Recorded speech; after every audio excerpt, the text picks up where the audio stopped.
অতিরিক্ত জল জমে গেছে, তার জন্য বাঁধের উপর দিয়ে অবশিষ্ট অংশের জলটা এইভাবে গড়িয়ে পড়ছে। আর এটা হচ্ছে গেটের জল, যে গেটের জল অনবরত আপনারা দেখেন এই এটা দিয়ে যায়, এটা হচ্ছে গেটের জল। আর এটা গেটের উপর দিয়ে অনবরত যদি জল বেড়ে যায় তাহলে এইভাবে অবশিষ্ট অংশটা জলটা পড়তে থাকে, জলের অবশিষ্ট অংশটা এইভাবে গড়িয়ে পড়ছে। আর গেটের জলটা এদিক দিয়ে আসছে।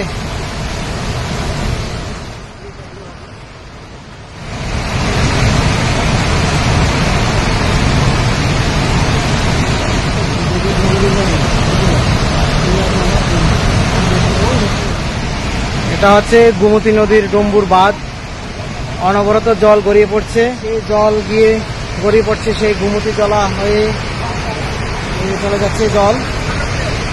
আজকের এই বর্তমান অবস্থা, 25শে আগস্টের যে বর্তমান অবস্থা আপনারা পরিলক্ষিত করুন, যে আপনারা শুধু আতঙ্কিত হচ্ছেন। সুস্থ থাকুন, স্বাভাবিক থাকুন, এমন কোনো ভয় নেই।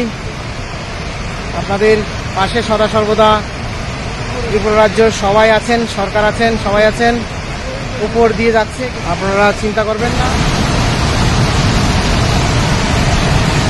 এটা হচ্ছে গেটের জল, এদিক দিয়ে গেটের জলটা আসে, গেট ছেড়ে দেওয়া হয়েছে, বলা হয়েছে গেটের জল এদিক দিয়ে আসে। আর এটা হচ্ছে জলের অবশিষ্ট অংশ, ব্রিজের উপর দিয়ে আবার জলটা এখানে গড়িয়ে আসছে, আর এদিক দিয়ে জলটা যাচ্ছে। সকলে নিরাপদ থাকুন, ভালো থাকুন, ভয় পাবেন না।